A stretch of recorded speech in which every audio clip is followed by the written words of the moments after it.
Hello, in front of me I've got DACIA key fob. In this video I'll show you how to replace battery. To replace battery in old DACIA key fobs, firstly prepare screwdriver and remove this screw.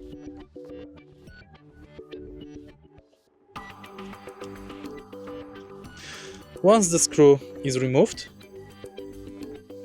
prepare flat screwdriver and open the key fob.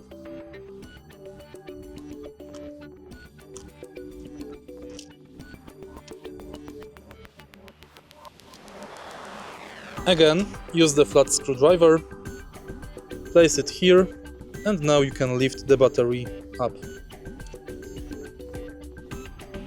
Don't forget to assemble the key fob.